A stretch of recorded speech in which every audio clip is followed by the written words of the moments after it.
Hey guys, it's Yaro from Wise Rich, and in this video I'll be showing you how to create an accent wall with just things that you have laying around your house for only $5 or less, and is renters friendly. Stick around to see how I did it.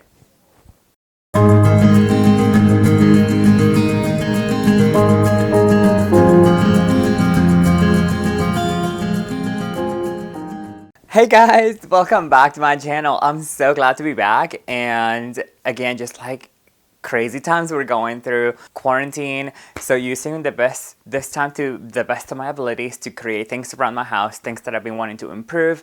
And this video was actually supposed to come out this past weekend, but I just didn't have the time to finish the project because it was just too many things, too many little things that I had to do, plus the editing of the video, plus the filming. It's just me.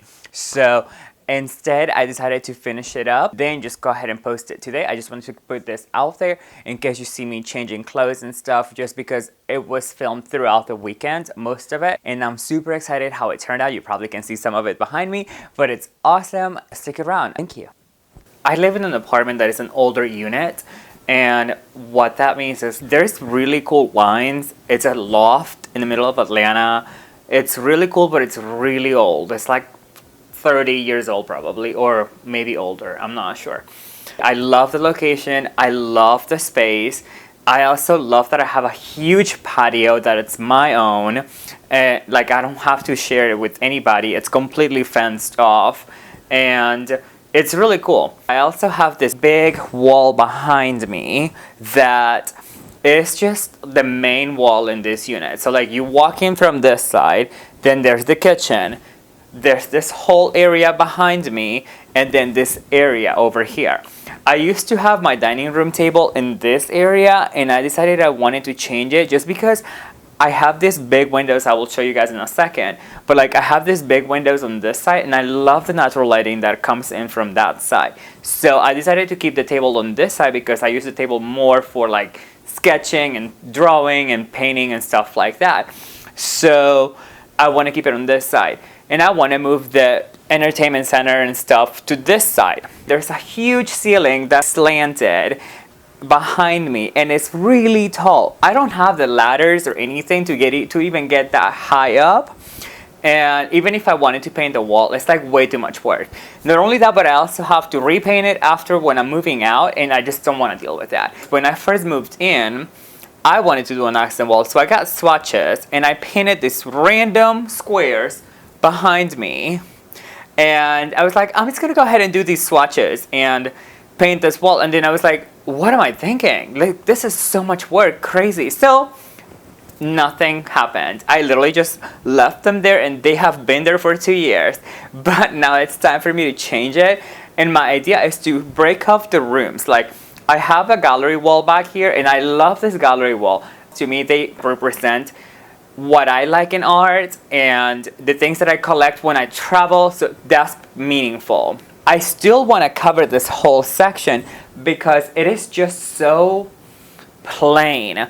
However, I do want to change it in a way that I maybe get rid of this yellow, covering with something that's renter friendly without having to paint it. Keep in mind though, I'm doing this with what I have at home because I am not going out. Since we are quarantined, I really don't want to be going out, and there's really nothing that's open. So whatever I have at home is what I'm using. And I think I have something I can use, but I'm not sure if it'll work. For this project, I'm using regular white paper or printer paper, acrylic paint, brushes, and masking tape. I first started by measuring the length and height of the wall, but realized it wasn't necessary, so I started taping the paper. When I started taping the paper, I started from the top down. So I started on one corner and worked my way down.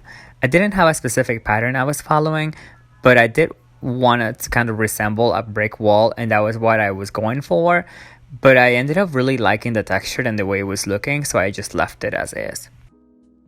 The process of taping the paper to the wall took me about 2.5 hours. It shouldn't take that long, but I was just getting distracted doing things around the house, also getting lots of FaceTime calls, calling people and friends, and just doing things here and there. It just really made it longer than it should have.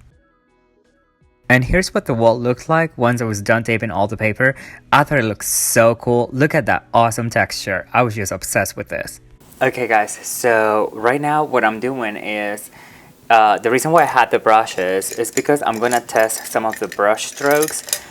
And I'm gonna try to paint a pattern on this wall. Lately I've been obsessed with this Dalmatian kind of pattern that you see. It's like all these spots on the wall. It's really cool. I'm using acrylic paint in pink just because I want it pink. Like, I want it to be pink. But I'm gonna play with these shades just to see which color I like better.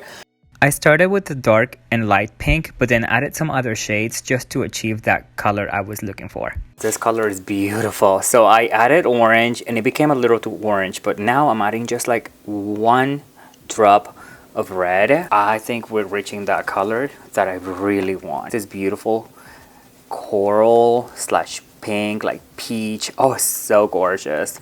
And here are some of the brush strokes I was just testing out to see what they look like. In the end, I ended up just going with two brushes, a flat one and a little one. And I started my way from the top, worked my way down again. And it was just very organic, no rhyme or reason as to what I was doing. It was just like a very organic type of pattern that I was just following. Or not following, rather. I finished this off camera because it was getting very late, but I created a frame using cardboard pieces and spray paint.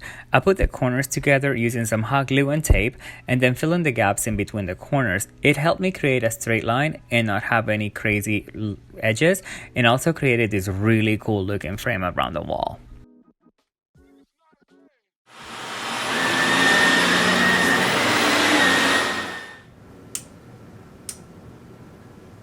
And after doing some quick cleaning, I did a little bit of styling, and here's the final result.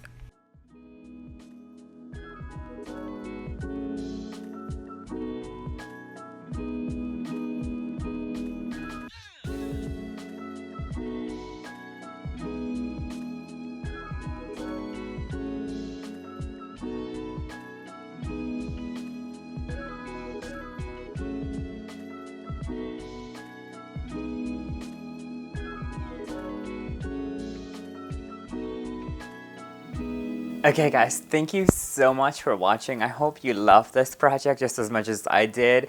I think it turned out wonderful. Like, I love the texture, I love the pattern. I would love to see what you guys come up with if you ever try something like this. I think it's a great way to spice up your space without having to commit to paint or wallpaper, because I mean, even if I wanted to get wallpaper, it will not get delivered right now. So it was just something I wanted to do, and this is what I had available to me. Again, this is something you can do with anything you have in front of you. It's just a matter of thinking outside the box and getting a little creative. If you want to try something like this, let me know in the comments below, because I would love to see what you guys come up with. And if you ever make something like this, hashtag it made with Yaro. That's MADE with YARO, made with Yaro, so that way I can go ahead and find it and see what you guys come up with. With that said, thank you guys. Thank you for sticking around. Thank you for your support. Don't forget to subscribe, like, click the bell button, leave a comment, and just thank you for following me along in this journey. Love you all. Be safe. Take care of one another. Don't forget, the journey is what brings us happiness and not the destination. Love you all again. See you on the next one. Bye. Mwah.